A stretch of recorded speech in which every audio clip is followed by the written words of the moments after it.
اعوذ باللہ من الشیطان الرجیم بسم اللہ الرحمن الرحیم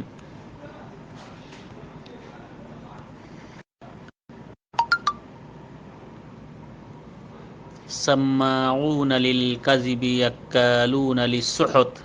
فإن جاءوك فاحكم بينهم أو عارض عنهم وإن تعرض عنهم فلن يضروك شيئا وإن حكمت فاحكم بينهم بالقسط إن الله يحب المقسطين۔ اللہ رب العالمین نے قرآن مجید کی سورہ مائدہ آیت نمبر 42 کے اندر ارشاد فرمایا، یہ یہودیوں کے بارے میں یہ آیت نازل ہوئی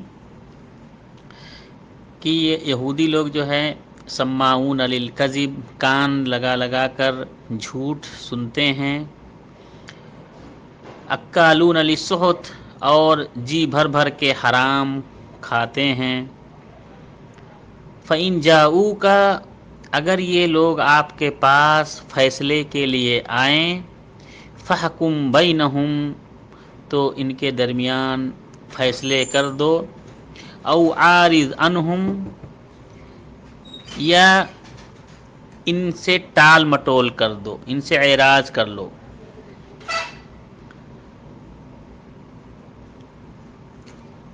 فلن یضروک شیئا، اگر آپ ٹال دو گے، ان سے اعراض کر لو گے، تو بھی آپ کے اوپر کوئی ضرر، کوئی تکلیف نہیں ہوگی، یہ لوگ آپ کو کوئی پریشانی نہیں پہنچا سکیں گے۔ وَإِنْ حَكَمْتَ فَحَكُمْ بَيْنَهُمْ بِالْقِسْطِ، اور اگر آپ فیصلہ کرو ان کے درمیان تو آپ فیصلہ عدل و انصاف کے ساتھ کرو۔ ان اللہ یحب المقسطین، اللہ رب العالمین عدل و انصاف کے ساتھ فیصلہ کرنے والے کو پسند فرماتا ہے۔ یہ آیت اصل میں یہودیوں کے بارے میں نازل ہوئی، سورہ مائدہ کی آیت نمبر 41 سے لے کر آیت نمبر 44 تک یہودیوں کے بارے میں نازل ہوئی۔ اصل میں یہ آیت جو نازل ہوئی اس لیے کہ یہود کے ایک قبیلے کے لوگ، کچھ لوگوں نے زنا کیا، اور ان کے یہاں تورات میں بھی زنا کی سزا وہی ہے جو اسلام میں ہے، یعنی ان کو رجم کر دو، ان کو پتھر سے مار مار کے مار ڈالو۔ تو ان لوگوں نے زنا کیا، زنا کرنے کے بعد یہ لوگ اللہ کے نبی صلی اللہ علیہ وسلم کے پاس فیصلے کے لیے آئے، یہ سوچ کر کہ ہو سکتا ہے کہ یہ فیصلہ جو ان کے ہاں، جنہوں نے تورات میں چینج کر دیا تھا، تورات میں جو بدل دیا تھا، رجم کی جگہ پہ انہوں نے تورات میں رد و بدل کر کے یہ کر دیا تھا کہ جو شخص زنا کرے اس کو کوڑا مارا جائے گا اور اس کا منہ کالا کیا جائے گا۔ تو اس لیے آئے کہ نبی کریم صلی اللہ علیہ وسلم بھی اسی طرح فیصلہ دیں گے جس طرح وہ چاہتے ہیں، رجم کے بجائے کوڑے مار دیا جائے گا، یا ان کو اور ان کے منہ کو کالا کیا جائے گا۔ جب وہ نبی کریم صلی اللہ علیہ وسلم کے پاس آئے تو عبداللہ ابن مسعود رضی اللہ تعالیٰ عنہ کہتے ہیں کہ جب وہ پڑھنے لگے، اللہ کے نبی صلی اللہ علیہ وسلم نے کہا کہ ٹھیک ہے، تم اپنے جو تمہارے تورات میں وہ بتاؤ، تو چونکہ اللہ کے رسول صلی اللہ علیہ وسلم پڑھنا اور لکھنا نہیں جانتے تھے، تو وہ پڑھنے لگے،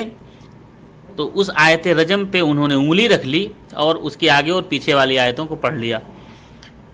تو عبداللہ بن سلام رضی اللہ تعالیٰ عنہ جو تورات کے بھی ماہر تھے، انہوں نے کہا تم جھوٹ کہتے ہو، تورات میں رجم کا حکم موجود ہے اور تم جو اس کو چھپا کے پڑھتے ہو۔ عبداللہ ابن سلام نے کہا کہ تم ہاتھ اٹھاؤ، جب ہاتھ اٹھایا تو وہاں آیت رجم موجود تھی۔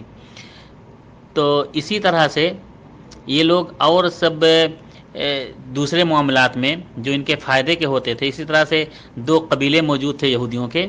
تو ایک قبیلے کے آدمی کو اگر کوئی قتل کر دیتا تھا تو مقتول کو 100 وسق دیت دی جاتی تھی، لیکن اگر دوسرے قبیلے کے کوئی قتل کر دیتا تھا آدمی کو تو اس کو 50 وسق دیتے تھے خالی خالی۔ یہ حدیث مسند احمد وغیرہ میں موجود ہے صحیح سند کے ساتھ، اور شیخ احمد شاکر نے اس کو صحیح بھی کہا ہے۔ تو اس طرح سے وہ لوگ اپنے فیصلے کو، جب اپنے یہاں کوئی مسئلہ ہوتا تھا تو اللہ کے نبی کریم صلی اللہ علیہ وسلم کے پاس آتے تھے، ٹھیک ہے، تاکہ یہ ہمارے حساب سے فیصلہ کر دیں گے۔ تو اس کے بارے میں یہ آیت نازل ہوئی کہ یہ لوگ جھوٹ بولنے میں اور باتیں سننے میں اور کھانے میں حلال حرام کا تمیز نہیں رکھتے ہیں۔ جب یہ پھنستے ہیں تو آپ کے پاس آتے ہیں فیصلے کے لیے، تو آپ چاہیں تو ان کے درمیان فیصلہ کر دیں، اگر آپ چاہیں تو ان سے ٹال مٹول کر دیں، ان کے درمیان فیصلہ نہ کریں۔ اگر آپ نہیں کریں گے تو بھی یہ آپ کے کچھ بھی بگاڑ نہیں سکیں گے، لیکن اگر آپ فیصلہ کر رہے ہیں تو فحکم بینہم بالقسط، تو ان کو عدل و انصاف کے ساتھ فیصلہ کیجیے، اور اللہ رب العالمین عدل و انصاف کے ساتھ فیصلہ کرنے والے کو پسند فرماتا ہے۔ السلام علیکم ورحمۃ اللہ وبرکاتہ۔